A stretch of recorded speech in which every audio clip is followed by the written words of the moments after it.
வணக்கம். வணக்கம். வாழிய செந்தமிழ், வாழ்க நற்றமிழர், வாழிய பாரத மணி திருநாடு. தமிழ் சினிமாவில் விநியோகஸ்தர்கள் இருக்காங்களா? விநியோகத்திலே கிடையாது. ம். காரணம் நம்ம காலம் சினிமா. ஏன்னா நீயும் பெரிய ப்ரொடியூசர் அண்ட் டைரக்டர். அந்த காலத்தில் டிஸ்ட்ரிபியூட்டர்ஸ் ஒரு படம் ஆரம்பித்தா ஒரு மஞ்சப்பையை வச்சுட்டு பூஜை அன்னைக்கே ஒரு 25% அட்வான்ஸ் கொடுப்பாங்க.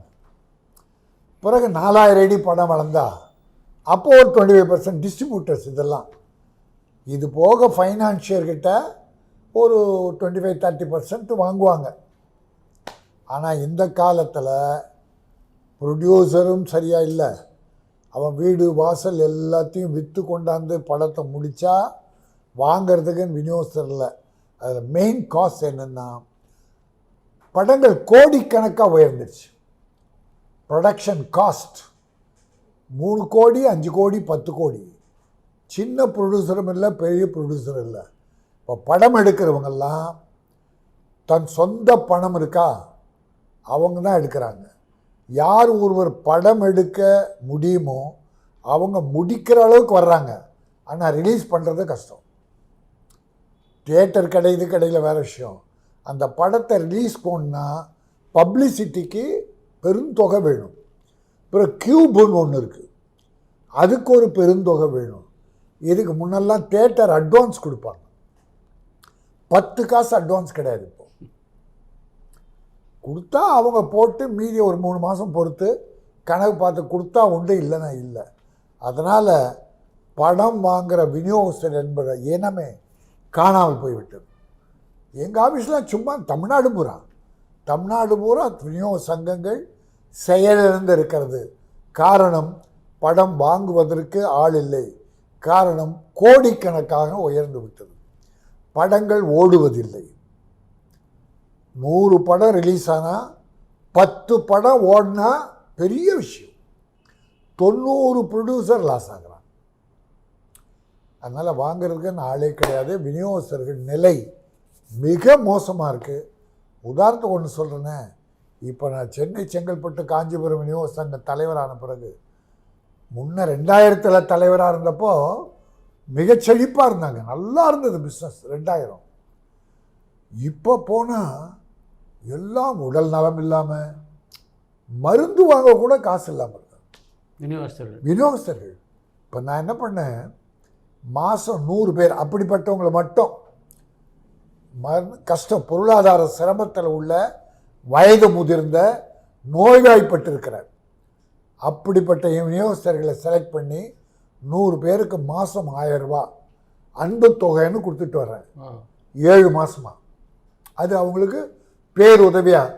இன்றைக்கி தமிழக முதல்வர் எப்படி மகளிருக்கெல்லாம் கலைஞர் மகளிர் அந்த மாதிரி ஒரு 1000 ரூபா எங்கள் விநியோகஸ்தர்களுக்கு நலிந்தோருக்கு வழங்கி வர்றேன். அந்த நிலையை வந்துருச்சுன்னு சொல்ல வர்றேன். நீங்கள் பெரும்பாலான படங்கள் ஓடுறதில்லை அப்படின்றீங்க. ஆனால் தமிழ்நாட்டை பொறுத்த வரைக்கும் 100 படங்கள் வெளியானால் 98 படங்களுக்கு வெற்றி விழா சக்ஸஸ் மீட் கொண்டாடுறாங்க. அதை பற்றி என்ன நினைக்கிறீங்க? அதாவது படம் எடுக்கிற ஒரு செலவு மொத்தமே லாஸ் ஆகிறோம். இன்னும் ஒரு கொஞ்சம் செலவு பண்ணி லாஸ் ஆகுமே. 5 கோடி லாஸ் ஆகிட்டோம். ஒரு 50 லட்சம் வச்சு ஒரு சக்ஸஸ் மீட்டுன்னு வச்சு அதை காட்டிக்குமே. நானும் ப்ரொடியூசர் தான், நானும் ரவுடி தான்ன்ற மாதிரி வடிவேல் சொல்ல, நானும் ரவுடியா ஃபார்ம் ஆகிட்டேயா. அது மாதிரி நானும் ப்ரொடியூசர் தான்யா, படம் எடுத்தேயா, சக்ஸஸ் ஆகி. பெரும்பாலான படங்கள் தோல்வி தோல்வி தோல்வி. பெரிய ஹீரோஸ் படத்திலேயே பாதி கூட தப்பிச்சா பரவாயில்லன்னு தோணுது. அதில் கூட லாஸ் வருது. அதனால் சக்ஸஸ் மீட்டு நடத்துல கௌரவம் பார்த்து பிரயோஜனமே கிடையாது. சினிமாவை மாநில அரசு தனி கவனம் செலுத்தி ஒரு குழு அமைச்சு இன்றைக்கி இருக்கிற சிரமங்களுக்கு என்ன காரணம் என்பதை மாண்புமிகு தமிழக முதல்வர் ஒரு அக்கறை செலுத்தினால் சினிமா பிழைக்கும். இல்லை என்றால் விரைவிலே தயாரிப்பாளரினம் விநியோகஸ்தரினம் இல்லாமல் போவார்கள். அது மட்டும் இல்லை, தியேட்டர்களே குடோன் ஆகிடும். ஏன்னா ஓடிடின்னு ஒன்று வந்த பிறகு மக்கள் படம் பார்க்குறத குறைக்கிறாங்க. நல்ல படங்களுக்கு போகிறாங்க. மக்களை நான் குறை சொல்லவே இல்லை. சின்ன படமா பெரிய படமா என்பது இல்லை, நல்ல படமாக இருந்தால் போகிறாங்க. உதாரணம் டாடா, ஆமாம், குட் நைட், போர்த்தொழில், சின்ன படங்கள் தான். ஆனால் மூணாவது நாள் முதல் நாள் ஒரு 50 பேர் போகிறான்ல, அவன் வெளியே போய் ஜனங்களை உள்ள அனுப்பிட்டான். உண்மைதான். அதனால் சின்ன படம் வெற்றி பெற்றால் பெரிய படம், பெரிய படங்கள்லாம் தோல்வி அடைந்து சின்ன படங்கள். அதனால் இந்த ஹீரோ யாருன்னெலாம் ஜனங்க பார்க்கல. நல்ல படமாக கொடு, நான் தேட்டருக்கு வர்றேன். அதான் இன்றைக்கி நல்ல சித்ரா. நீங்கள் பல ஆண்டுகளாக இந்த தொழில் இருக்கீங்க. ஒரு காலகட்டத்தில் தயாரிப்பாளரானீங்க, இப்போ யூனிவர்சல் சங்கத்தில் இருக்கீங்க, திரைப்பட தயாரிப்பாளர் சங்கத்திலையும் பொறுப்பு இருந்திருக்கீங்க. இந்த சினிமா உலகம் இப்போ எப்படி செயல்பட்டுக்கிட்டு இருக்கு அப்படின்னு நீங்கள் நினைக்கிறீங்க? சினிமா உலகம் செயல்படுற மாதிரியே தெரியல. அது ஏதோ ஒரு மாயையில் ஓடிக்கிட்டு இருக்கு. யாரோ புதுசாக ப்ரொடியூசர்ஸ் வர்றாங்க, அவங்க எங்கேருந்தோ கோடிக்கணக்காக பணத்தை கொண்டாந்து கொட்டுறாங்க, படம் எடுத்து முடிச்சிடுறாங்க. அதுக்கு பிறகு விநியோகஸ்தருக்கு அவங்க விற்கணும்னு நினச்சி அவங்க படுற பாடு இருக்குல்ல, பெரும் அவஸ்தை. அப்போ நம்மக்கிட்ட வர்றாங்க. நம்மளால் அவங்களுக்கெல்லாம் உதவி பண்ண முடியல, ஏன்னா விநியோகஸ்தர் நிலைமை கிடையாது, முதலே சொல்லிட்டேன். பிறகு படம் எடுக்கிறதுலேயும் பெரிய சிரமங்கள். இப்போ தான் தயாரிப்பாளர் சங்கம் கொஞ்சம் அக்கறை எடுத்து, சென்ற முறை அந்த அளவுக்கு இல்லை, ஆனால் இந்த முறை வந்திருக்கிற நிர்வாகம் கொஞ்சம் அக்கறை எடுத்து தனித்தனி குழுக்கள் அமைத்து ப்ரொடியூசர் மேலே அக்கறை செலுத்தி படம் தயாரிக்கிறவங்களை கவனிக்கிறது, படம் தயாரிக்க வராங்க இல்லையா அவங்கள கவுன்சிலிங் பண்ணி என்ன செலவு பண்ண போகிற, எப்படி படம் எடுக்க போகிற, டைரக்டர் கூப்பிடு, எத்தனை நாளில் ஷூட் பண்ணுவ என்கிற ஒரு நிலையெல்லாம் அந்த கவுன்சிலில் பண்ணுறாங்க. அப்போது யாருக்கெல்லாம் தகுதி இருக்கிறது, துணிவு இருக்கிறதோ அவங்க மட்டும் படம் எடுப்பாங்க. மற்றது போலிகள் சிலர் என்ன பண்ணுறாங்க, டைரக்டர் ஆகண்டா சிலர் வெளியூரில் போய் இந்த சினிமா ஆசை உள்ளவங்களை மயக்கி படம் எடுக்கிறேன்னு கூப்பிட்டு வந்து பாதி படம் முக்கா படம் எடுத்துகிட்டு அவங்கள போண்டி ஆக்கிறாங்க. அப்படிப்பட்டவங்களாம் கவுன்சிலில் வந்து ப்ரொடியூசர் கவுன்சிலில் நீ கவுன்சிலிங் நடத்தி, ஏன் நம்ம இருந்தபோது பண்ணுமே, நீ செக்ரட்டரி, நான் வைஸ் பிரசிடென்ட் தயாரிப்பாளர் சங்கத்தில், அன்னைக்கு படம் எடுக்க வர்றவங்களை கவுன்சிலிங் பண்ணுமே. பல பேர் தப்பிச்சு ஓடிட்டாங்க, உண்மை நிலை உணர்ந்து ஓடிட்டாங்க. அந்த மாதிரி இப்போ படம் எடுக்கிற வருவங்களே அவங்களுக்கு விழிப்புணர்வு ஏற்படுத்தி படம் எடுக்க ஆரம்பிக்கிறது முக்கியம் இல்லை, படம் முடித்து அதை ரிலீஸ் பண்ணும் அந்த தகுதி உனக்கு உண்டா என்பது ஒன்று. இப்போ என்னமோ தலைவர் சொன்னார், அந்த கவுன்சில் தலைவர், வியாபாரத்திற்கு கூட சில வழிகளை நாங்கள் பண்ணுறோம் அப்படின்னா நல்ல விஷயம். தெரிஞ்சோ தெரியாமல் தான் வந்துட்டான், படம் முடிச்சிட்டான், கோடிக்கணக்காக கொட்டிட்டான், பிறகு அவனை காப்பாற்றி படம் ரிலீஸ் பண்ணுற வர வரைக்கும் தயாரிப்பு வழிகாட்டினால் மிகச்சிறந்த முறையில் இருக்கும். இனிமேல் அது நடந்தால் சினிமா பிழைக்கும். இதுக்கு அரசு ஒத்துழைக்கணும், திரையரங்க உரிமையாளர்கள் ஒத்துழைக்கணும். அப்போ தான் சினிமா ஓரளவுக்கு தப்பிக்கும். இப்போ சினிமா நிலை நல்லா இல்லை. சரியான ஒத்துழைப்பு தராத பல நடிகர்களுக்கு வந்து கட்டுப்பாடுகள் விதிக்கிறதா கூட சங்கத்தில் அறிவிச்சு, நியாயமான விஷயம். அதை பற்றி என்ன நினைக்கிறீங்க? நியாயமான, நான் ரொம்ப காலமாக வற்புறுத்தி கொண்டு வருவது, தயாரிப்பாளர்களை இழிச்சவாய மாதிரி ஏமாளி மாதிரி நினைக்கிறான் பார் சில நடிகர்கள், எல்லாரும் இல்லை, ஒரு 75% நடிகர்கள் டிசிப்ளின்டாக அட்வான்ஸ் வாங்கி அக்ரிமெண்ட்டில் கையெழுத்து போட்டு அதுபடி ஆனர் பண்ணுறாங்க. ஷூட்டிங்க்கு ஒழுங்காக வராங்க, நடித்து கொடுக்குறாங்க. சில பல விவகாரம் இருக்கும், அதெல்லாம் ரைட், அது ப்ரொடியூசர் நடிகர் டைரக்டருக்குள்ளே அட்ஜஸ்ட் பண்ணி போகிறாங்க. ஆனால் ஒரு 25% அட்வான்ஸ் வாங்குகிற வரைக்கும் ப்ரொடியூசரை கடவுளான்னு நினைக்கிறான். அட்வான்ஸ் வாங்கின பிறகு அவனை வந்து காலில் விழ வைக்கிறான் ப்ரொடியூசரை. அட்வான்ஸ் பற்றி கவலைப்பட மாட்டேங்கிறாங்க. ஏன் இப்போது ஐஸ்வரி கணேஷே ஒரு படம் வெந்து தணிந்தத காடு எடுத்துட்டார், 2 படத்துக்கு அக்ரிமெண்ட் போடுறார். ஆமாம். அப்போது அந்த வெந்து தணிந்த காடை பல சிரமங்கள் கொடுத்ததா சொன்னார். எப்படியோ கௌதம் மேனன் சேர்ந்து முடிச்சிட்டாங்க, சுமாராக தான் போச்சு. ஆனால் நம்ம ப்ரொடியூசர் வந்து என்ன தப்பு பண்ணுறாங்கன்னு சொல்கிறேன். அந்த படத்துக்கு அவர் ஒரு சக்ஸஸ் மீட் நடத்தி ஆடியோ ஃபங்க்ஷனே பிரமாதமாக பண்ணார். அவருடைய யூனிவர்சிட்டியில் ஆமாம். மிகப்பெரிய அளவில் பண்ணார். பிறகு அந்த தம்பி நடிகர், நல்ல நடிகர். சிம்புவை நடிப்பில் நான் குறை சொல்ல மாட்டேன், அவருடைய நடவடிக்கை குணத்தில் தான் நான் குறை சொல்கிறேன். அவருக்கு ஒரு டாக்டர் பட்டம் கொடுக்குறாரு. பாத்திரம் அறிந்து பிச்சை எடு, குணம் அறிந்து செயல்படு. டாக்டர் பட்டம் யாருக்கு கொடுக்கணும்னு, இப்போ டாக்டர் பட்டம்லாம் சாதாரண லேகியம் விற்கிறவங்க கூட டாக்டர் பட்டம் கொடுப்பாங்க போது, அந்த மாதிரி கொடுத்து. அப்போ அந்த தம்பி என்ன பண்ணோம், நம்மை ஒரு பெரிய டாக்டர் பட்டம் கொடுத்து உயர்த்திருக்காங்களே, அதுக்கு அளவுக்கு நம்ம ஸ்டாண்டர்ட் உயர்த்திக்கணும்னு நினைக்காம அவருக்கே ஆப்பு. 2வது படம் குரானா குமார், 2 படம் அக்ரிமெண்ட், ஆமாம், 5 கோடி அட்வான்ஸ். குரானா குமார் 2 நாள் ஷூட் பண்ணியிருக்கு, நடிச்சிருக்கார், பாட்டு 1 பாடியிருக்கார். அதுக்கு பிறகு 10 தலைக்கு போயிடுறார் ஷூட்டிங். ரைட், பரவாயில்ல. ஞானவேல் ராஜா படம் ரொம்ப காலம் பெண்டிங், ஆமாம், அதை ஏதோ கஷ்டப்பட்டு முடிச்சு கொடுத்துட்டார். பிறகு குரானா குமாரை முடிக்கணும், 2 வருஷத்துக்கு மேலே ஆகுது அக்ரிமெண்ட் போட்டு. அப்போ என்ன பண்ணியிருக்காரு, ஆனால் இந்த படம் வேணாம், நிறுத்திடுவோம். ஏறக்குறைய 15 கோடி செலவு பண்ணியாச்சு. இந்த படத்தை நிறுத்திட்டு தேசிங்கு பெரியசாமியா அவர்கிட்ட ஒரு கதை இருக்குது, அதை பேசி நடிப்போம் அப்படின்னா அவரும் தேசிங் பெரியசாமிகிட்ட பேசுகிறார். அது நம்ம கலைப்புலியஸ் தானு, அவர் அக்ரிமெண்ட் போட்டு வச்சுருக்கார், அந்த ரைட்ஸ் வாங்கியிருக்கார், அந்த டைரக்டர் வச்சு படம் பண்ணேன். இப்போ தானுக்கிட்ட போகிறார் கணேஷ், போயிட்டானே நான் சிம்பு வச்சு படம் பண்ண போகிறேன் அப்படின்னோடனே தானு நல்ல ஒரு அட்வைஸ் பண்ண, தம்பி இந்த கதைக்கு சிம்பு சரியாக வராது, கமலை வச்சு பண்ணு அப்படின்னு தானு அட்வைஸ்.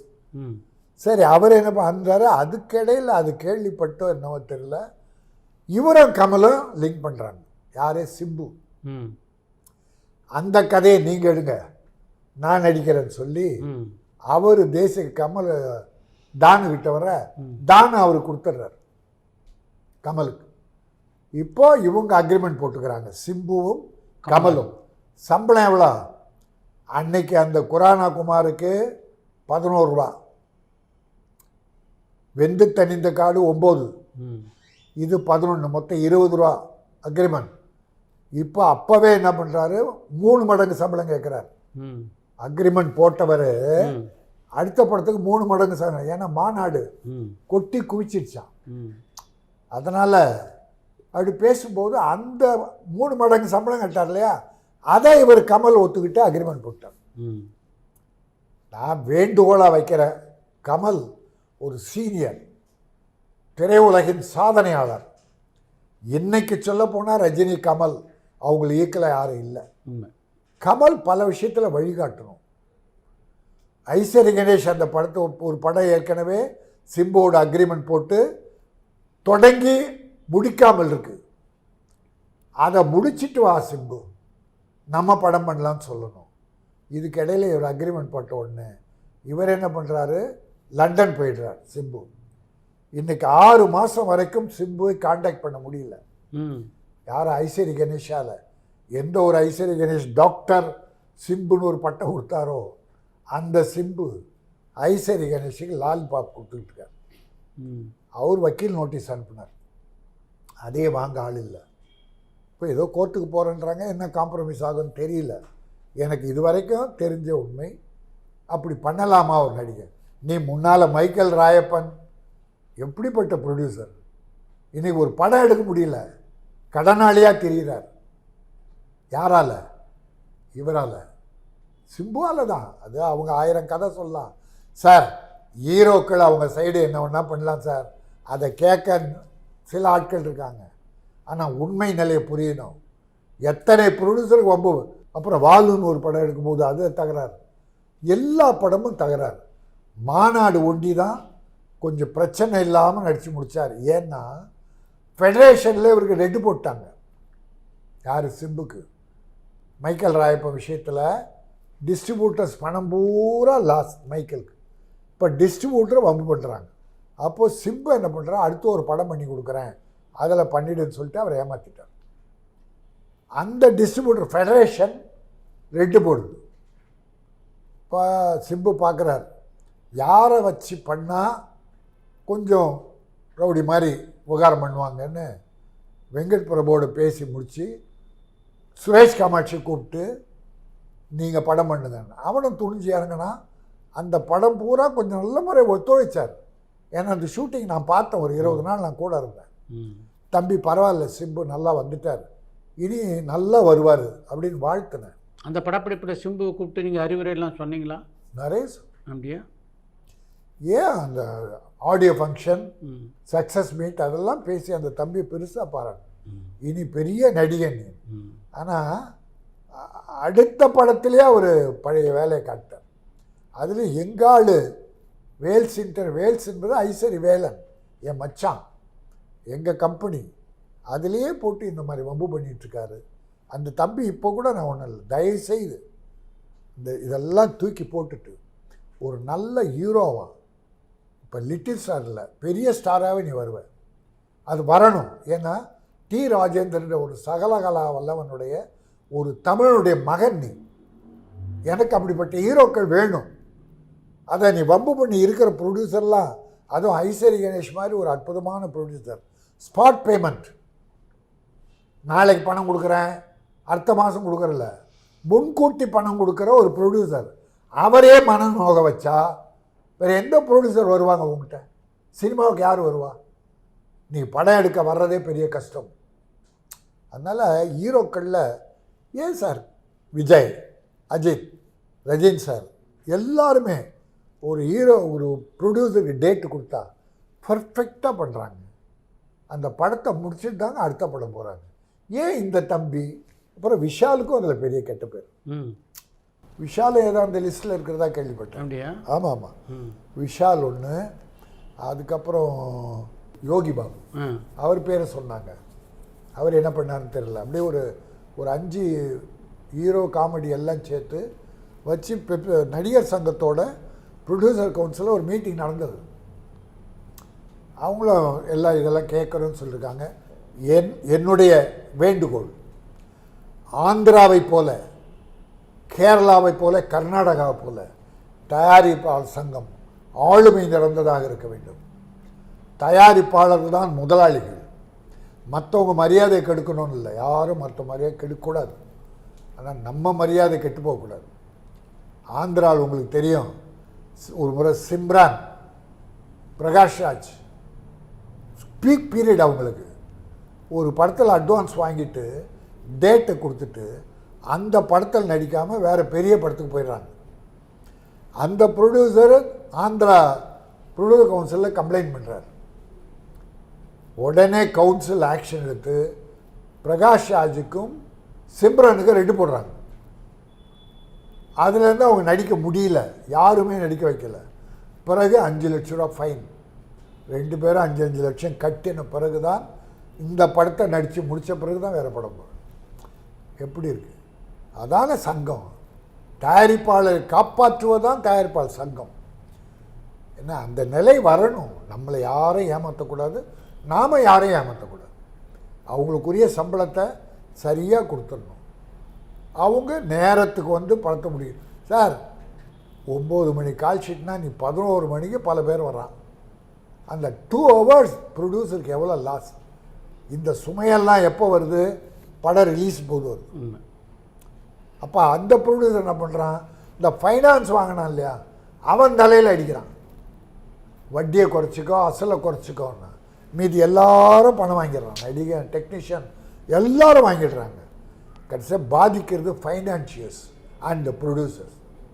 அந்த நிலை இருக்கக்கூடாது. கூட்டு முயற்சி, எல்லாரும் ஒன்று சேர்ந்து ப்ரொடியூசருக்கு கை கொடுக்கணும். அது தயாரிப்பாளர் சங்கம் வழி நடத்தினா சரியாக இருந்தால் நிச்சயம் காப்பாற்றப்படும். ஐஸ்வரி கணேஷை பொறுத்த வரைக்கும் டி ராஜேந்திரனுடைய மிகச்சிறந்த நண்பர், என்னுடைய குடும்ப நண்பர் அப்படின்னு இன்னொன்று மறந்து பல பேட்டியில் சொல்லியிருக்காரு. அவர்கிட்ட பேசி இந்த பிரச்சனையை சரி பண்ண இல்லை. அவர் அந்த அம்மா மன்னிச்சிருங்க, நான் சொல்கிறேன்னு, தம்பி டிஆர் வந்து இல்லை, டிஆர் அமெரிக்காவில் சிகிச்சை பெறும்போது ஐஸ்வரி கணேஷோட பங்கு பெரிய பங்கு, பேருதவி புரிஞ்சிருக்கார். நீ அது சொல்ல, அது ஏதோ நண்பர்ன்ற முறையில் இவர் எல்லாருக்கும் பண்ணுற மாதிரி ஐஸ்வரி கணேஷ் உதவி பண்ணார். அதில் நாங்கள் பெருசாக பேச விரும்பலை. அப்படி ஒரு உதவியும் பண்ணவர் தான் இவர். ஆனால் அவர் கையில் ஒன்றும் இல்லைங்க, எல்லாம் அந்த அம்மா பார்க்குறாங்க. அந்த அம்மன் அருள்ங்க, அந்த அம்மா அருள் புரிஞ்சால் தான் எல்லாம் நடக்கும். அதனால் அந்த அம்மா மனசு வச்சு பிள்ளைக்கு நல்ல புத்தியை சொல்லி ஒழுங்காக போ, அட்வான்ஸ் வாங்கிட்டோமா அந்த படத்தை ஒழுங்காக முடி, அடுத்த படத்துக்கு அடுத்து போவோம் அப்படின்னு அவங்க வழிகாட்டினா அந்த தம்பியை நல்லா இருப்பான், பெரிய ஹீரோ வருவான். முன்ன திரையுலகத்தை பொறுத்த வரைக்கும் ஒரு ஃபெடரேஷன் அப்படின்ற ஒரு கூட்டமைப்பு இருந்தது. அதில் திரையரங்கு உரிமையாளர் இருந்தாங்க, திரை விநியோகஸ்தர் இருந்தாங்க, தயாரிப்பாளர் இருந்தாங்க. இது மாதிரி முறை தவிர சில நடிகை நடித்தா அந்த திரைப்படங்களை வெளியிடவே மாட்டோம், திரையரங்கிலே போடவே மாட்டோம் அப்படின்லாம் கட்டுப்பாடுகள் விதிக்கப்பட்டது. அந்த மாதிரி செயல்முறையெல்லாம் இப்போ இல்லையா? இல்லை, ஏன் சொல்லியிருக்கேன், நான் வலியுறுத்திருக்கேன். அப்படி இருந்தால் தான் சார் மாற்றோம். என்னை பாதிக்கப்படுறது முதலீடு போடுறான் இல்லையா, முதலாளி, ப்ரொடியூசர், டிஸ்ட்ரிபியூட்டர், தியேட்டருக்கார், முதலீடு போடுறான் பார், அவன் தான் பாதிக்கிறான். முதலீடு இல்லாமல் முகத்தை வைத்து திறமையை வைத்து வர்றவங்க பூரா தப்பிச்சு சொத்து சுகத்தோடு நல்லா இருக்காங்க. யாரெல்லாம் முதலீடு போட்டான ப்ரொடியூசர் ஃபஸ்ட்டு அடி, ரெண்டாவது விநியோகஸ்தர் அடி, மூணாவது தியேட்டருக்காரர். ஆனால் இப்போ தியேட்டருக்காரங்க அடிபடுறதில்லை. ஏன்னா எந்த படத்துக்கும் அவங்க அட்வான்ஸ் கொடுக்கறதில்ல. நீ பார்த்து போடு, வசூல் வந்தால் தரேன், அப்படி ஆயிடுச்சு. அதனால் நீங்கள் சொன்ன நல்ல கேள்வி, அந்த முறை மீண்டும் வரணும்.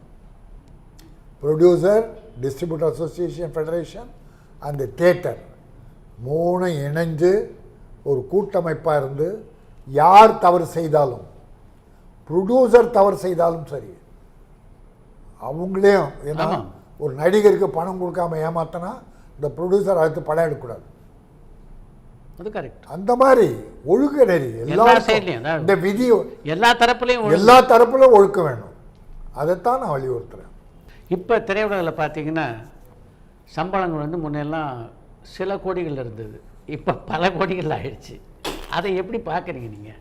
பார்க்குறதா, அழுகுறேன், கதறேன்.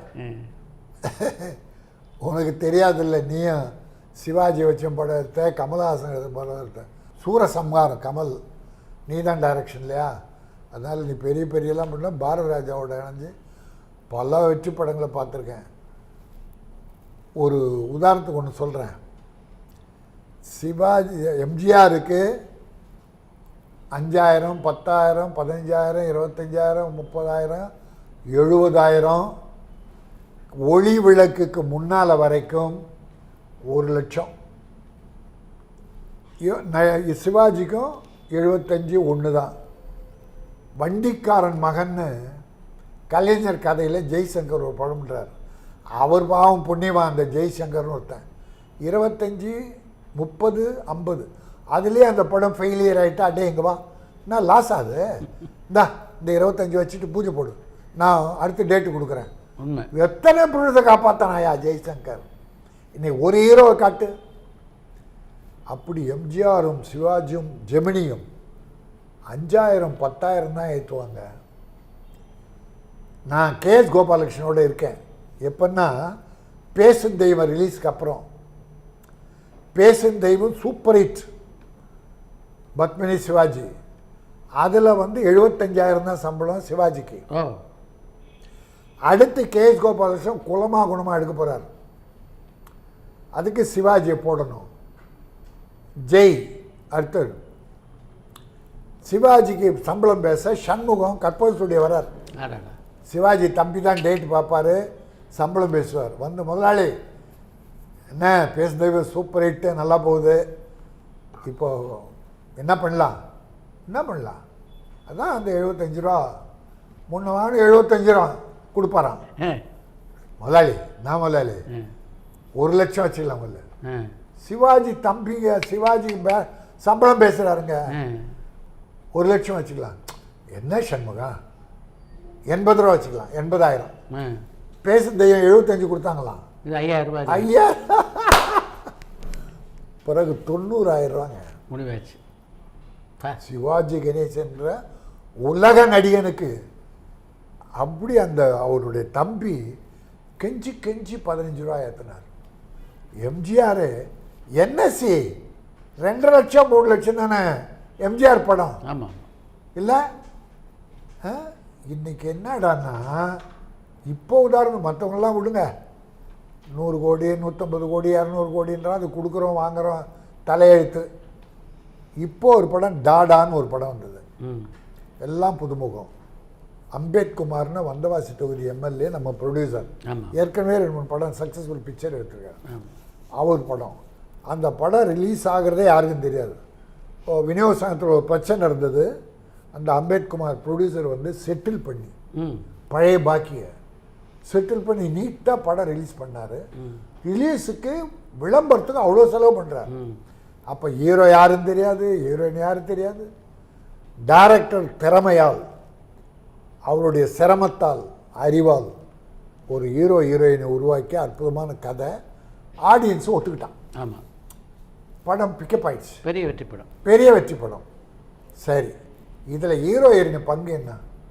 நடித்தாங்க. அதை சொல்லி கொடுத்தவர் டைரக்டர். டைரக்டர் சொன்னது செய்த. இந்த வெற்றி யார் கொண்டாடணும்? டைரக்டரை தான் கும்பிடணும், ப்ரொடியூசரை கும்பிடணும். ஆனால் அடுத்த படத்துக்கு அந்த ஹீரோ கிட்ட போய் டேட் கேட்குறாங்களாம். நம்ம ஆளுங்க தான் தெரியுமா, ஒரு படம் ஹீரோ முதல்ல வந்தால் துரத்துவான், கிட்ட சேர்க்க மாட்டான். ஒரு படம் சக்ஸஸ் ஆயிடுச்சுன்னா அவன் வீட்டு வாசல்லே காத்திருப்பான். நம்ம ப்ரொடியூசர், நம்ம ஆளுக்கு தான் சம்பளம் ஏற்றுறது. நான் நடிகை மேலே குறை சொல்கிறேன்னு நினைக்காதீங்க. இப்போ இந்த தம்பி அந்த ப்ரொடியூசர்கிட்ட கேட்குறாராம் 2 crores. ஒரு படம் தான் வெற்றி, அதுக்கு வெற்றிக்கும் டைரக்டர் தான் காரணம், ப்ரொடியூசர் காரணம். அவர் செய்த விளம்பரத்தால் நல்ல படம் தூக்கலாகிடுச்சு. அப்போ சம்பளம் எவ்வளோ ஏற்றலாம்? 2 கோடின்னு கேட்குறாருன்னு இப்போ எனக்கு கேள்விப்பட்டேன். நான் அது பொய்யா இருக்கணும்னு தான் நம்புகிறேன். ஒரு 50 லட்சம் வரட்டும், கொஞ்சம் கொஞ்சம். அதுக்கு தான் சிவாஜி எம்ஜிஆர் உதாரணம் சொன்னேன். ஐயா எம்ஜிஆர் 1 கோடி 1 லட்சம் வாங்கினவரை ஜெமினி எஸ்எஸ் வாசன் ஒளி விளக்கு படத்துக்கு ஃபிக்ஸ் பண்ண என்ன பண்ணாங்க? அப்போ அரசியல் மீட்டிங்கெல்லாம் போவார். ஒரு ஒப்பந்தம் போட்டாங்க, ஒளி விளக்கு படம் முடிகிற வரைக்கும் வேறு எந்த ஷூட்டிங் மீட்டிங் போகக்கூடாது, ஒளி விளக்கு முடிக்கணும். டோட்டல் 5 லட்சம். 1 லட்சமோ 1.5 லட்சமோ இருந்ததை மொத்தமாக 5 லட்சம் பிடிங்க, இந்த படத்தை முடிச்சிருந்தேன் அக்ரிமெண்ட் போட்டு அதை முடித்தார். அப்போ தான் 5 லட்சம் ஏற்றி கொடுத்தாரு எஸ்எஸ். அடுத்து நம் நாடு வராங்க, நாகிரெட்டியார். அவர் என்ன பண்ணுறாரு? அப்போது எம்ஜிஆர் மீட்டிங், எலெக்ஷன் மீட்டிங்லாம் போகிறார். அவர் கூப்பிட்டு எனக்கு நம் நாடுன்னு ஒரு படம் பண்ணி கொடுங்க, உங்களுக்கு டோட்டல் 8 லட்சம். 3 லட்சம் ஏற்றி 8 லட்சம். அந்த லட்சங்கள் ஏற்றுறதுக்கே அந்த புண்ணியவானுங்க கஷ்டப்பட்டாங்க. ப்ரொடியூசர் நல்லா இருக்கணும்னு நினச்சாங்க. ஆனால் 12 நாளில் அந்த படத்தை எடுத்து முடித்தாங்க. நம் நாடு 2 ஷிஃப்ட்டு. ஜம்பு ஒரு பக்கம் டைரக்ட் பண்ணார், எம்ஜிஆர் ஒரு பக்கம் டைரக்ட் பண்ணார். 12 நாள் தான். 12 நாளில் வச்சார். சம்பளம் அன்னைக்கு என்எஸ்சி 5 லட்சம் 6 லட்சம். 3 area, Chengalpattu, north Arcot, south Arcot. இன்றைக்கி ஒரு ஏரியா, ஒரு சின்ன நடிகன் 1.5 கோடி 2 கோடி, 75 வாங்கிறதுக்கு ஆள் இல்லை. படம் ஃபெயிலியர் ஆனாலும் சம்பளத்தை ஏற்றுறான், வெற்றி பெற்றாலும் ஏற்றுறான். அந்த வெற்றிக்கு யார் காரணம்? முதல் லாபம் யார் அடையணும்? சார் என்ன கேட்டால் படைப்பாளிக்கு தான் சம்பளத்தை உயர்த்தணும். நீ ஒரு கதை களம் சரியா இல்லைன்னா எந்த ஹீரோவும் கிடையாது. கதைக்கு தான் நீ ஹீரோ. அந்த கதை எழுதுகிற, டைரக்ட் பண்ணுகிற அந்த படைப்பாளி சம்பளத்தை உயர்த்து, நல்ல கதைகள் கிடைக்கும். மதிக்கவே மாட்டேன்றீங்களே படைப்பாளியை. நடிகர்கள் பின்னாலேயே போகிறாங்க, போகட்டும். ஆனால் யாருக்கு மரியாதை என்பது முக்கியமாக இருக்குது. சில ஹீரோ சில கதை டைரக்டரை கையிலே வச்சுக்கிறாங்க, சில டைரக்டர் சில ஹீரோவை கையில் வச்சுக்கிறாங்க. ப்ரொடியூசர் யாருன்னா போனால் 6 மாதம் அலைய விட்டு அந்த டைரக்டர் போய் பாருங்கிறான். அந்த டைரக்டரை பார்த்தா அவன் எப்படி மதிப்பான்? ப்ரொடியூசரை மதிக்கிறதே இல்லை. அதனால தான் கோடி கோடி கோடியாக உயர்ந்து ப்ரொடியூசர் தெரு கோடிக்கு வந்து நிற்கிறான். நிலமாக தான் இன்றைக்கி. படைப்பாளிகளுக்கு மரியாதை இல்லை அப்படின்ற உங்களுடைய வாதம் ஓரளவுக்கு சரியான வாதம் தான். ஆனால் ரசிகர்களை பொறுத்த வரைக்கும் திரை நட்சத்திரங்களை பார்த்து தான் சினிமா தியேட்டருக்குள்ளே வராங்களே தவிர அந்த இயக்குனர், அதாவது அதுக்கு முன்னாடி ஒரு மிகப்பெரிய வெற்றி படத்தை கொடுத்துருந்தா கூட அந்த இயக்குனர் வேறு ஒரு நடிகரோடு சேர்ந்தோ இல்லை வேற ஒரு புதுமுகத்தோடு சேர்ந்தோ ஒரு படத்தை எடுத்தாருன்னா அந்த அளவு அந்த தேட்டருக்கு வரமாட்டேங்கிறாங்களே. இல்லை, அது உண்மை, அது உண்மை. ஆனாலும் டைரக்டர்களுக்கு சில மரியாதை கொடுக்குறாங்க. ஹீரோக்களுக்கு மட்டும் இல்லை, டைரக்டர் யாருன்னு பார்க்குறாங்க. ஏன் நம்ம பாலச்சந்திர சார் எத்தனை பெரிய ஹீரோ வச்சு பண்ணார். அவர் படம் பாரதி ராஜா, அவங்களுக்கு என்ன மரியாதை கொடுத்தாங்க. பாலு மகேந்திரா, அந்த பேரை போட்டாலே ஒரு ஆடியன்ஸ் அதுக்குன்னு உலகமெல்லாம் இருந்தது. அதனால் இயக்குனர் படைப்பாளிகளுக்கு மரியாதை இருந்தது. அதிக மரியாதை மக்கள் நடிகருக்கு தான் தராங்க. உண்மையான வார்த்தை. எனக்கு நீ அவன் கொடுத்துட்டு போகிறான். ப்ரொடியூசர்ஸும் மற்றவர்களும் படைப்பாளியும் மதியுங்கள். சின்னப்பதேவர் 5 கதாசிரியர்களை ஒன்றா வச்சுக்குவார். எல்லாருமே அந்த காலத்தில் எல்லாருமே எல்லாத்துலேயும் கதை இலாக்கான்னு ஒன்று இருந்தது. நாராயணன் ஒவ்வொரு இலாக்கா ஒரு குரூப் கதை ஃபேக்ட்ரி மாதிரி உருவாகிட்டு இருக்கும். என்ன மாதிரி கதைகள். இப்போ அந்த கதைகளே வலுவிழந்து போச்சுன்னா ஒரே டைரக்டர் ஒரு 4 அசிஸ்டண்ட்டை வச்சுக்கிறாரு. அவருடைய அறிவை வாங்கி இவர் ஏதோ பண்ணி வெளியிடுறார். அதில் கதையினுடைய பலம் வலு குறையுது. கடந்த 2 ஆண்டுகளாக பார்த்தீங்கன்னா ஒரு பக்கம் விக்ரம் இது வரைக்கும் தமிழ் திரைப்படங்கள் செய்யாத வசூலை தமிழ்நாட்டில் செய்த படமாக அமைந்தது. அதை தாண்டிச்சு பொன்னியின் செல்வன் அப்படின்னு சொன்னாங்க. இப்போ பல திரைப்படங்கள் 50 கோடி ரூபா வசூல் பண்ணுது, 40 கோடி வசூல் பண்ணுது, 70 கோடி வசூல் பண்ணுதுன்ற புள்ளி விவரங்கள்லாம் வெளியில் வருது. பட் ஒரு 2-3 ஆண்டுகளுக்கு முன்னால் இது போன்ற வசூல் விவரங்களும் இல்லை, படங்களுடைய வசூல் அந்த மாதிரி அமையலை. அதுக்கு என்ன காரணம்? முதல்ல அந்த சமயத்தில் இவ்வளோ தியேட்டர்கள் போடலை, மறைக்கப்பட்டது. அது மட்டும் இல்லை, அப்போல்லாம் வந்து 1000 ரூபா 500 ரூபா டிக்கெட்டெல்லாம் ரொம்ப இல்லை, மனசாட்சியோடு இருந்தாங்க. என்ன ஒரு 100 ரூபா டிக்கெட்டு 200 ரூபா வைப்பாங்க. இப்போ நீங்கள் ரஜினி படத்துக்கு 1500 2000 ரூபா தருங்க, விஜய் படத்துக்கு 1000 ரூபா 2000 ரூபாய்க்கு. முதல் 3 நாள் ராத்திரி 12 மணி ஷோ எப்போ ஆரம்பித்தாங்க? ஜனங்க போய் 1000 ரூபா டிக்கெட் கொடுத்துவாங்க. இப்போ இந்த மாதிரி நியாயமாக தேட்டரில் டிக்கெட் வாங்கிட்டு பார்க்குற போது இந்த கலெக்ஷன் வராது. உள்ள 1000 2000 இந்த 3 நாளுக்குள்ளே வசாதுங்க. அதெல்லாம் சேர்த்துட்டு கூடுதலாக வேறு சொல்கிறாங்க. படத்துடைய தரத்தை உயர்த்தணுன்றதால சுய விளம்பரத்துக்காக சில பத்திரிகைகளும் எதையோ பெற்றுக்கொண்டு பொய்யான செய்திகளை வேற வெளியிடுறாங்க. ஆனால் விக்ரம் வசூல் தான். எனக்கு கமலஹாசனே ரெட் ஜெயண்ட் விழாவில் சொன்னார், நான் வந்து இந்த படம் 40 கோடி கலெக்ட் பண்ணணும்னு நினச்சேன், ஆனால் ரெட் ஜெயண்ட்டுக்கிட்ட கொடுத்ததால அவங்க இந்த படத்தை ஓட்டி கொடுத்ததால உண்மையான கணக்கு எனக்கு 85 கோடி கொடுத்தாங்க. வேறு யாருக்கிட்டேயும் கொடுத்துருந்தா என்னை 40ஓடு முடித்து அனுப்பியிருப்பாங்க அப்படின்னு அவரே வெளிப்படையாக சொன்னார். அதனால் இப்போ ரெட் ஜெயண்ட்டு வந்து தப்பு கணக்கு பண்ணுறதில்ல, நல்ல படத்தை நல்லா ஓட்டி கொடுக்குறாங்க. அதனால் ஒரு உண்மை கணக்கு இப்போ வருது. ஆனால் இதே வேறு டிஸ்ட்ரிபியூட்டர்கிட்ட கொடுத்தீங்கன்னா இந்த கணக்கு வராது. இப்போ சில கதாநாயகர்கள் 100 கோடி 150 கோடி சம்பளம் வாங்குறாங்க. ஆனால் அவங்களுக்கு அந்த சம்பளத்தை கொடுக்குற தயாரிப்பாளர்கள் இதுக்கு மேலே அந்த திரைப்படம் லாபமாக வருது. அப்படி இருக்கும்போது அவங்களுக்கு கொடுக்குறதுல என்ன தப்புன்னு கேட்குறாங்க. அதை நீங்கள் எப்படி பார்க்குறீங்க? இல்லை இல்லை இல்லை, அவங்க கேட்டால் நாம் ஒன்றும் பண்ண முடியாது. வராமல் போச்சுன்னா என்ன? இப்போது மெர்சல்னு ஒரு படம் பண்ணார், பெரிய ஹீரோ. அவர் படம் லாஸ்ன்னு வரவே வராது. விஜய் ஹீரோனா ஒரு 10 கோடியாவது ப்ரொடியூசர் லாபம் வரும். ஆமாம், அது விதி. என்ன பண்ணாங்க? அந்த படமே ப்ரொடியூசர் லாஸ் பண்ணிச்ச. யார் காரணம்? விஜய் இல்லை, எடுத்த டைரக்டர். அளவுக்கு மீறி செலவு. என்ன வியாபாரம் ஆகும்? ப்ரொடியூசர் கதி என்னன்னு பார்க்காம கண்டபடி செலவு பண்ணி ப்ரொடியூசர் லாஸ் ஆகி இன்ன வரைக்கும் ஒரு படம் எடுக்க முடியல. நான் விஜயை ரெக்வஸ்ட் பண்ணிகிட்ருக்கேன் பல ஆடியோ ஃபங்க்ஷன் பேட்டிகளில், தயவுசெய்து ராமநாராயணன் ஒரு அற்புதமான இயக்குனர், ப்ரொடியூசர், அவருடைய பிள்ளை உங்களை நம்பி படம் எடுத்தார். நஷ்டத்துக்கு நீங்கள் விஜய் காரணம் அல்ல, ஆனால் யாரோ காரணம் அதை ஒழிஞ்சிச்சு. இப்போ கஷ்டத்தில் இருக்கார். ஒரு டேட்டு தெலுங்குக்காரங்க எல்லோரும் கொடுங்க, பட் நம்மால் ஒரு முரளி ராமநாராயணுக்கு ஒரு டேட்டை கொடுங்கன்னு ரெக்வஸ்ட் பண்ணிக்கிறேன். ஏன்னா யார் யாருக்கோ கொடுக்குறாரு, அவங்களுக்கு கொடுத்தா அந்த குடும்பம் பழைய நிலைக்கு வரும். அதுக்காக விஜயை நான் வேண்டி கேட்டுக்கிறேன். உங்களை பொறுத்த வரைக்கும் இப்போ சினிமா வந்து எந்த அளவுக்கு வசூல் இருக்குது அப்படின்னு நினைக்கிறீங்க நீங்கள் எல்லா படங்களுக்கும்? இல்லை, பெரிய படம், அதாவது ஹீரோன்னு சொன்னால் 8-9 ஹீரோ தான் சொல்கிறேன். அதுவும் 6-7 பேர் தான் முன்னணியில் இருக்காங்க. அவங்க படம் வியாபாரம் ஆகுது, தியேட்டரில் ஆடியன்ஸ் வர்றாங்க, கலெக்ஷன் பெருசாக வருது.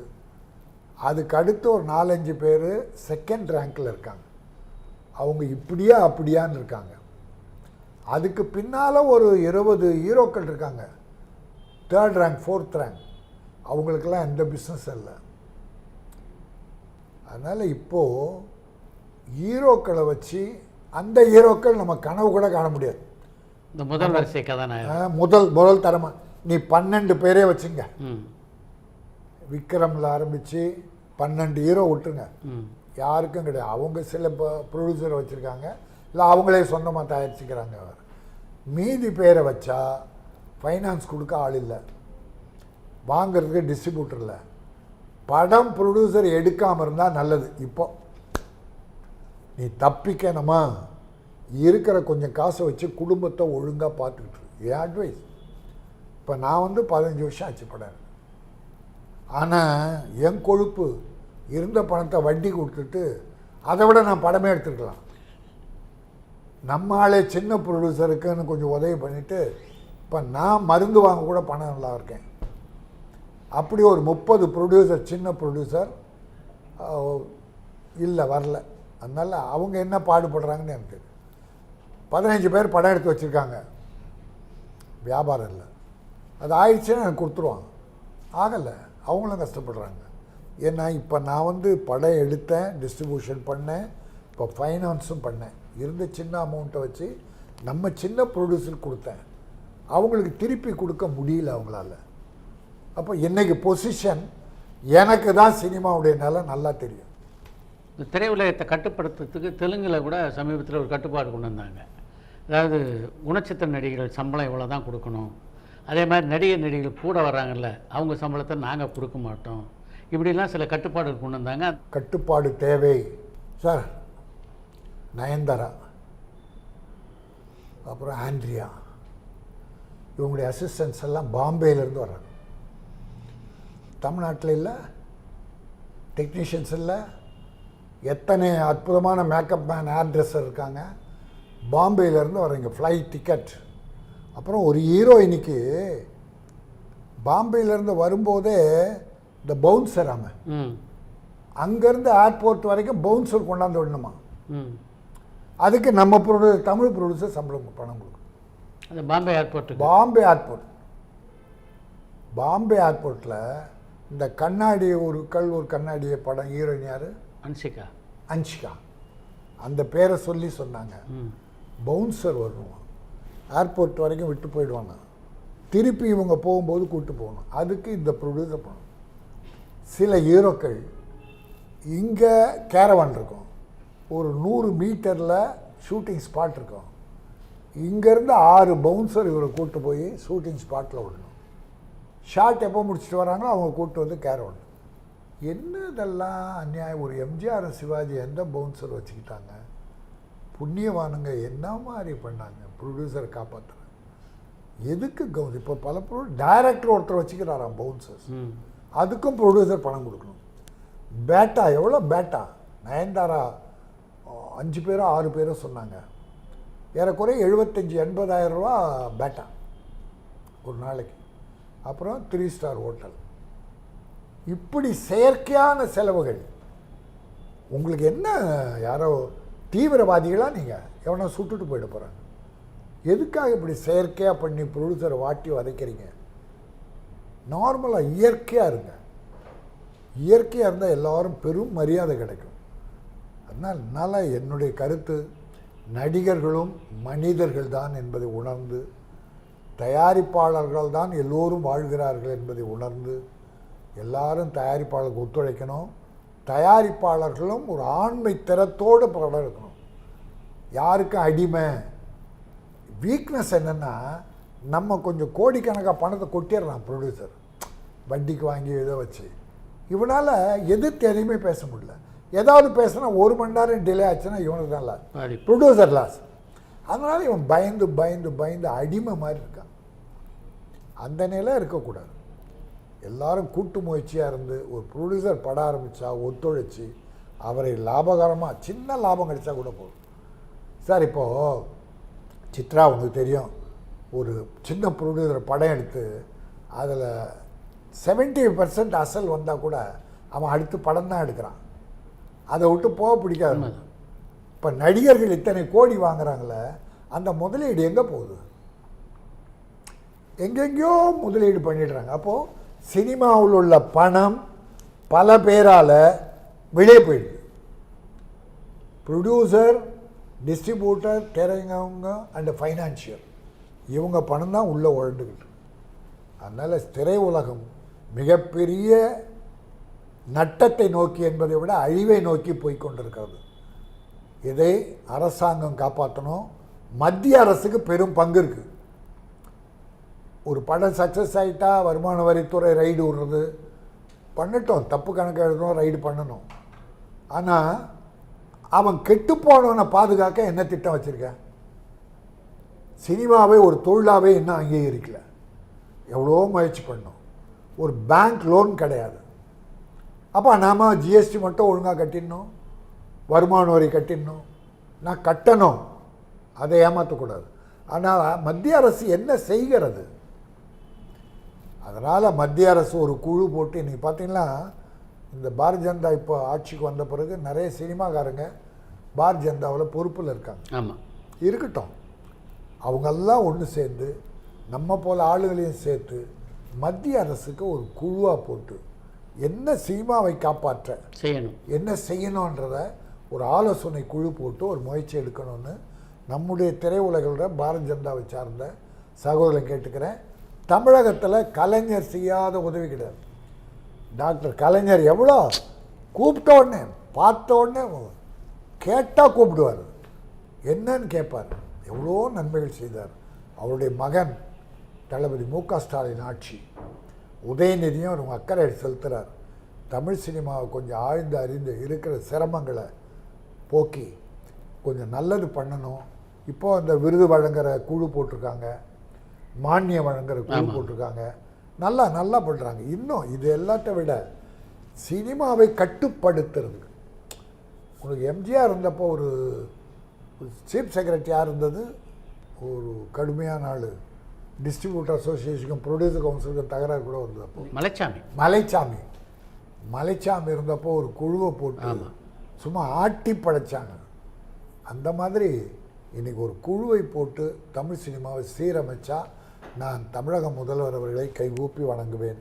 அவரால் தான் முடியும்.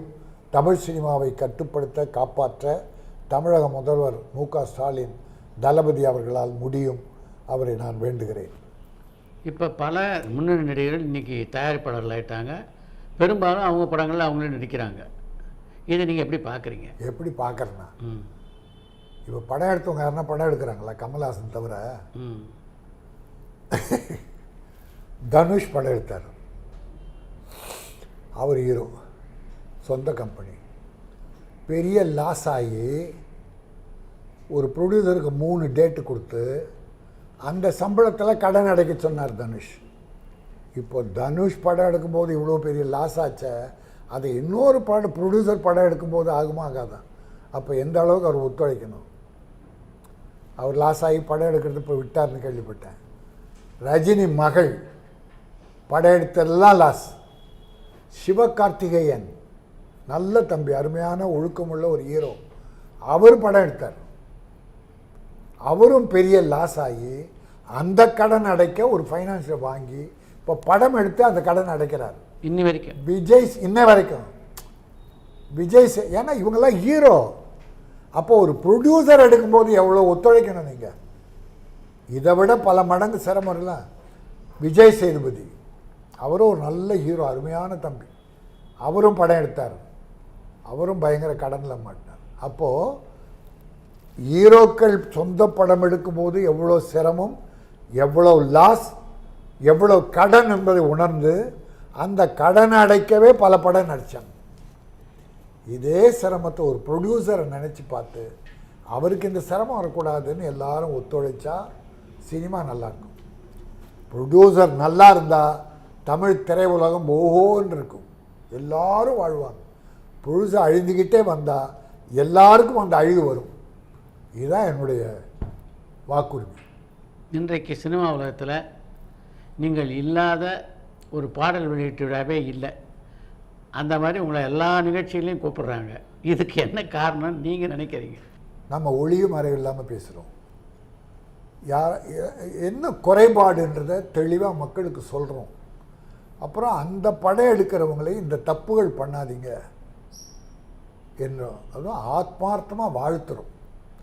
சின்ன ப்ரொடியூசரெல்லாம் தப்பிக்கணும், லாபம் கிடைக்குதோ இல்லையோ அசலாவது திரும்பி வரணும் என்று ஆத்மார்த்தமாக வாழ்த்துறோம். சின்ன ப்ரொடியூசரை மதிக்கிறோம். இதுதான் அவர்கள் என்னை மதித்து அழைப்பதற்கு காரணம். வேறு எந்த எதிர்பார்ப்பும் இல்லை, என்கிட்ட எந்த ஒளிமரம் இல்லை. யாரும் டேட்டு கொடுங்க எனக்கு, இல்லை எனக்கு நிதி கொடுங்கன்னு நான் கேட்கல.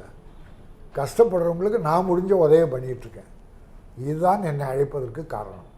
இப்போ சினிமாவில் பார்த்தீங்கன்னா பொதுவாக பாதிக்கப்பட்டவர்களே கூடுமான வரைக்கும் அந்த விஷயத்தை மறைச்சி தான் வெளியில் பேசுகிறாங்களே தவிர வெளியில் சொல்கிறதுக்கே ஒரு அச்சப்படுறாங்க.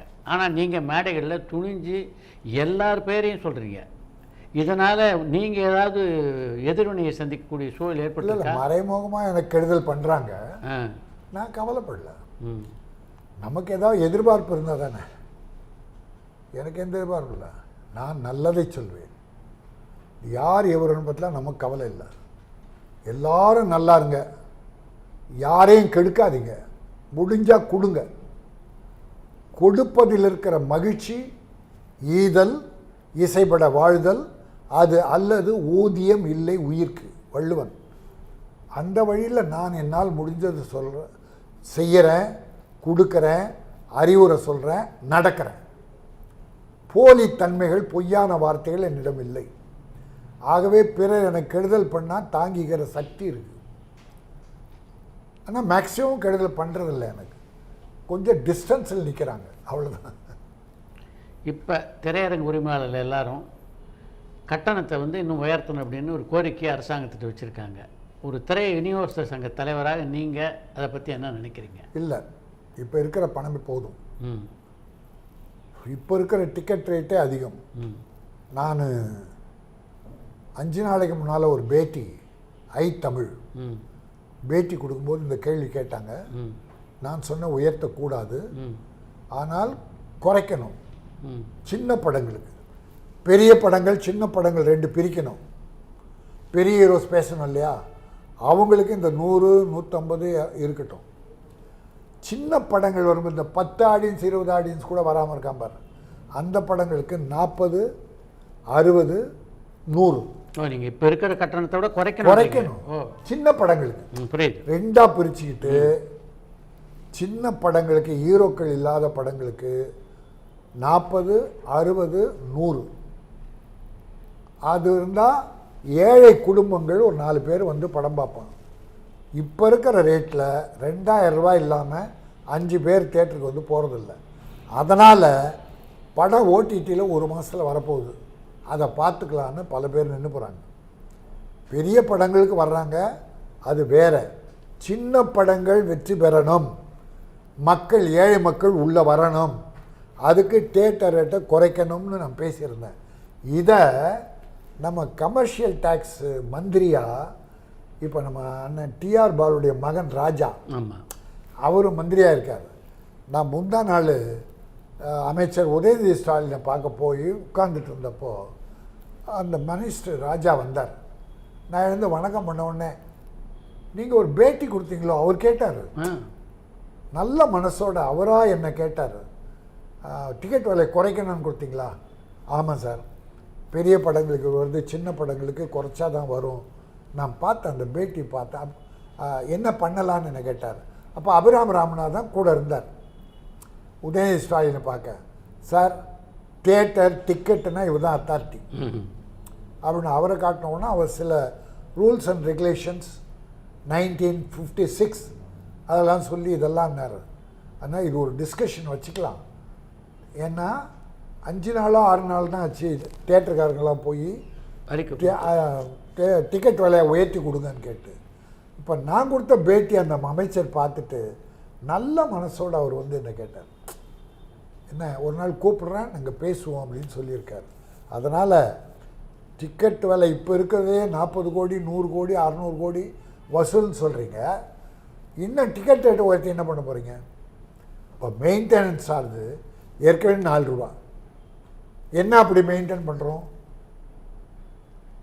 ஒரு தியேட்டர் ப்ரொடியூசரை 5 கோடி 10 கோடி செலவு பண்ணி எடுக்கிற ப்ரொடியூசருக்கு 10 காசு வரல, மொத்தம் இழக்கிறா சார்.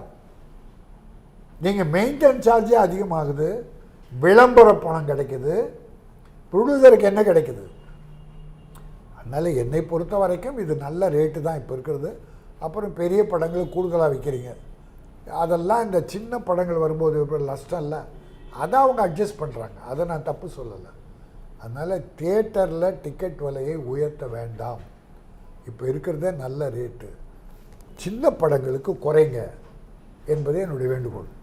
கட்டண உயர்வு அமுலுக்கு வந்ததுன்னா என்ன மாதிரியான பாதிப்பு ஏற்படுத்தும் அப்படின்னு நினைக்கிறீங்க? இன்னும் படத்துக்கு வர்றது குறையும், அப்படியா? மக்கள் திரையரங்கம் வர்றது குறையும். இப்போ உயர்த்தினா கூட பெரிய விஜய் படத்துக்கு அவங்க 500 ரூபா டிக்கெட் விற்காமலாம் இருக்க போகிறாங்க. முதல் 3 நாள் 500 ரூபா விற்றாலும் விற்பாங்க, 1000 ரூபா விற்றாலும். அது வெறிகொண்ட கூட்டம் ஒன்று அஜித் படத்துக்கு விஜய் ரஜினி படத்துக்கு இருக்குது. அப்போவே ஏற்றி தான் வைக்க போகிறீங்க. இப்போ கூட 150 டிக்கெட்டை 200 ரூபா விற்கிறாங்க முதல் 3 நாள். அவங்களே ஏற்றிக்கிறாங்க. அது ஒன்று சொன்னார் ஒரு தேட்டருக்காரர், ஏப்பா சட்டப்படி தவறாச்சே வந்து பிடிச்சான்னு 5000 தான் ஃபைனா. சட்டப்படி இப்படி ஏதாவது பிடிச்சா 5000 ஃபைன் கட்டிட்டு போகிறோம். அப்புறம் அதிகாரிக்கு ஒரு 10,000. அது சட்டத்தில் இல்லாத அது அப்படி இருக்குது. அதனால் தேட்டர் டிக்கெட் விலையை ஏற்றக்கூடாது. ரொம்ப நன்றி. வாழ்க தமிழ், வாழ்க தமிழர்கள், வளர்க தமிழகம், மத கலவரமில்லாமல் இந்தியா, வல்லரசான இந்தியா வேண்டும். இந்திய மக்கள் எல்லோரும் ஒற்றுமைப்பட வேண்டும். நன்றி, வணக்கம். பரபரப்பான சினிமா செய்திகள், நட்சத்திரங்களின் பேட்டிகள், சினிமா வரலாறு ஆகியவற்றை பார்க்கவும் படிக்கவும் உங்களுக்கான இணையதளம் tourantalkies.co.